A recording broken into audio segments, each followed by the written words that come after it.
hit level 70 on Diablo. What do I do now? Hey, I'm glad you asked. I'd be happy to help you with that. What's going on, guys and gals? Welcome back to the channel. My name is Parky, and today I'm going to bring you a quick video going on here. We're not going to go into too much detail about all this. However, if you would like more information over everything we're about to cover, let me know down in the comments below. I'd be more than happy to give you a more in-depth analysis over any of the systems I'm about to explain. Okay, topic of this video. I just hit level 70 on Diablo. I finished the story. What do I do now? What's next for me? What can I do for Diablo in-game? Well, I'm glad you asked. I'm going to break that down for you today.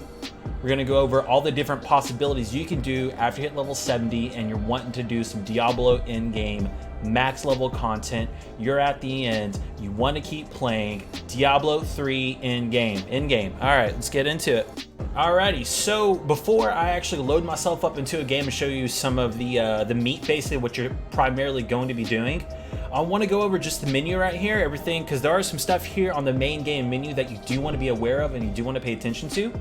So one thing that's super important to me that I'm actually working towards, at the time of this recording, it is season 20, and if you made a seasonal character, this is going to apply to you. And if you haven't made a seasonal character yet, what are you doing? Make a seasonal character. I'll show you why it's a big deal. Okay, so for every season, they have seasonal quests, correct? So we're gonna go ahead and click the little view progress right here, little view progress button. It's gonna bring up this menu right here, right? And then these are quests, seasonal quests for you to do. Let me start at the very beginning. So chapter 1, seasonal quests. You just go through, you wanna read the quests, see what they say. So the very first one, begin again. The first quest, complete a Nephilim Rift. I'm gonna go over what that is here in a moment. But yeah, you just want to go through, finish these quests, and once you finish chapter 1 through 4, once you finish all 4 of those, you're going to unlock everything you see over here to the right side. So you unlock the Seeker of Light armor if you're playing a Crusader, and every class does have a their own armor set. Every season does introduce a new armor set. You can kind of read through the set bonus right there, which is cool. You get a new portrait frame as well, and honestly, season 20 portrait frame, I fuck with that. It looks good. I think it looks really good. I have it unlocked. I'm using it right now. I think it's great. And then you also unlock wings, but these wings are not really wings. They're more the tentacle hentai little things. You know, little tentacle hentai is what you're getting there. But yeah, so like I've already gone through and gone on mine, so I already have my tentacle hentai and the portrait frame there unlocked. And then if you're thirsty for more, there's, you know, Slayer. I'm still working on these. You have Slayer, Champion, all the way down to Guardian. And once you complete all of them, which if you can, which I will, I have to, you'll unlock even another portrait. Looks like 2 portraits and a pet. And this pet looks nasty, man. Look at that little guy. Disgusting, and I want him. But yeah, so seasonal quest, just another fun way. It gives you additional things you can do in the game and more cosmetic content you can unlock for your character. Very cool. Another thing you can do whenever you are level 70 is achievements right here. Now, I'm not really much an achievement chaser. I don't really care too much about achievements, but if you want to go through and check any of this stuff out, I mean, you know, maybe you're the kind of person who does enjoy achievements. I'm certainly not like that, but hey, you have this as well. It might be pretty fun. And I just want to show you the collection real quick. So if you come down here to the bottom right, or you can press F1 on your keyboard, whichever one's better. Go to collection, and then here, once you start unlocking your cosmetic items, this is how you equip them. So I can equip, I have the wings from Overwatch from Mercy. I also have the tentacle hentai right there. I just have a couple pets, and these pets are cool because they'll actually go out and gather gold for you. So I would always recommend, as soon as you get a pet unlocked, get that baby equipped, because it will leave you to go out and gather gold, so it's less walking you have to do. Very cool. Here you have your portrait frames. You can pick whichever one you want. I got a few options here. And then pennants, basically just flags. I can, you know, get a little extra customization there, make your guy look cool.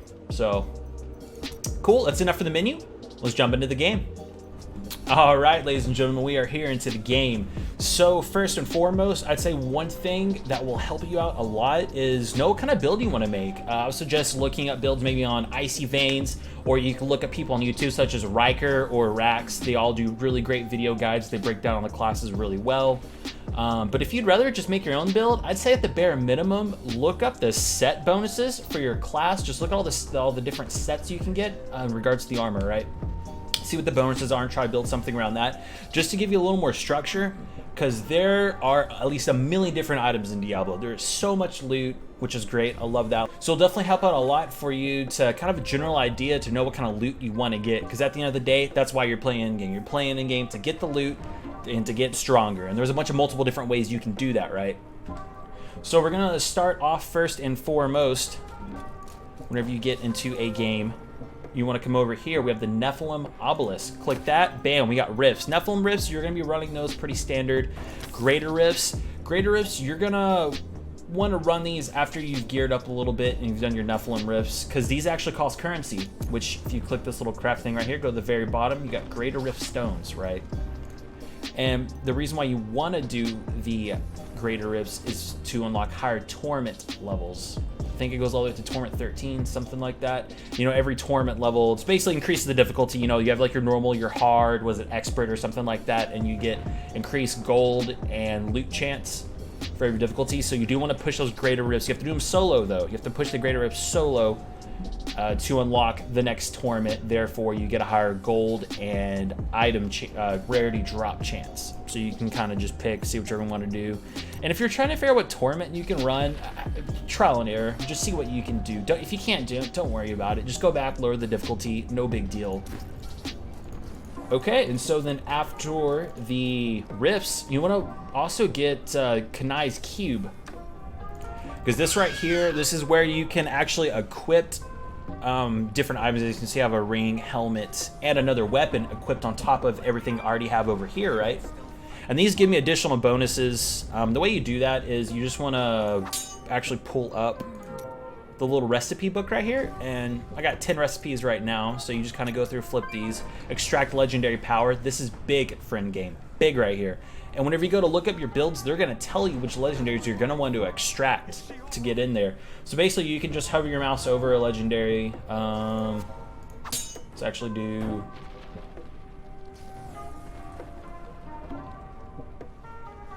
Let's say I wanted to extract my ring, right? So the legendary ability is going to be the one in the orange at the bottom, gain 162% increased damage, blah, blah, blah.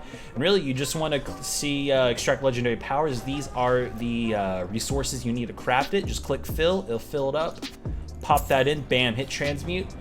Good to go.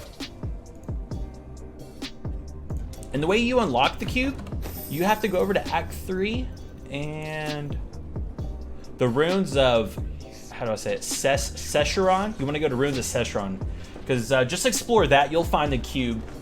Go through there, and that's how you get the cube. I'd say you want to work on that cube ASAP. This should honestly be the first thing you get, because you can also, aside from extracting powers out of it, there's quite a few things you can do. You could re-roll your legendary, reforge your legendaries, upgrade an item from rare to legendary to make that stuff better.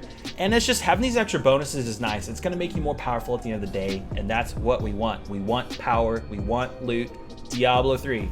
So aside from running the rifts, as I pointed out over here, to get gear, another way to get gear is, well, actually, as you're running rifts, you're going to get blood shards here, right? And I think the max carrying cap at the start is 500. I could be wrong, but it's something like 500. But right now I'm able to hold 1100, and that's just because as you push your greater rifts, you're solo, right? Solo greater rifts, your wallet or your carrying capacity for those blood shards are going to increase. So if you haven't seen a theme here, solo push greater rifts. Say it with me. Solo push greater rifts. You want to do that. You unlock higher difficulties, get better loot, get a bigger wallet here for those blood shards. And the way you spend the blood shards is just talk to Kadala right here. I don't know if I said her name right, but yeah, you can buy all sorts of weapon, armor. Let me just buy some gloves randomly. Someday, perhaps. Don't need any of these, whatever.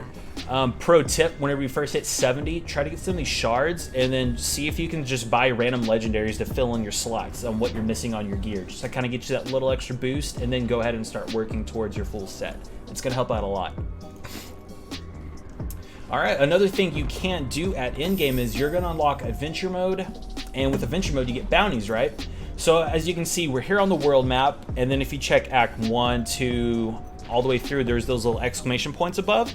That means there's going to be bounties and a cache there to get. So I'm going to click to Act 1. You see down here in the bottom right hand of the screen, right? We have all these different bounties. Hover your mouse and it'll select on the map where the bounty's at, or you can just look at the map and see the exclamation point there. So once you complete all of these, you get this cache, the Herodric chest, right? And that's going to come with the crafting materials you need for the cube, along with specific items that you cannot get, right? So, for example, Act 1, I was trying to get the Ring of Granger, if I'm saying that correctly. The Ring of Royal Granger, because I need that for my set. Well, the only way this ring drops is through the Act 1 bounties. So I had to run the Act 1 bounties, I think 4 or 5 times before the ring dropped out of the chest. So it's important to run those for loot, and on top of that, your crafting materials. And it's just fun, man. So they just give you random things to do. So is this one. You just want to go kill the or just go to the Cursed Hatchery, probably kill some person there, I'd imagine. Yeah, kill the Skeleton King. It just gives you random quests all throughout, and they have them for all 5 acts. Get a nice little chunk of experience from that as well. All right, and I did want to show you guys real quick as well, whenever you do hit 70, whenever you go to game settings, you're going to unlock this new adventure mode right here, right? Instead of campaign, because campaign is just going to run through the campaign. Adventure mode is where you go and you get full access to the map, you get access to bounties and all the good stuff, so you want to do that. And as you're doing that, you unlock higher torments as you progress solo through your greater rifts, right? Hey, Future Parky here. Just wanted to interject this quick clip. One thing I failed to mention was there are these things, they're called dungeon class sets. Now, I've never really done them, not super familiar with them. Maybe they're called set dungeons. Yeah, set dungeons. So I've never done those, but I will leave a link to a website that can give you more details if that's something you're interested in. Just get some more information on. But yeah, check the video description. You can find it there. Well, I just wanted to say thanks for coming on by, watching the video. Like it if you like it. Do that if you don't like it. If you happen to have any other tips or anything you want to share with people on their Diablo journey, feel free to comment down below. And if you also want some more details over anything you can do here in particular within Diablo, let me know as well. I'll be more than happy to make some more videos, give you more in-depth guides or details in regards to anything specific for the game. I'm no master, definitely learning more myself, so if you have advice for me, I'd love to hear it. As always, don't forget to like, comment, subscribe. I will leave links to my Twitch down below. I do play with my community. I'd love to play some Diablo with you. Come on by. Peace. Oh.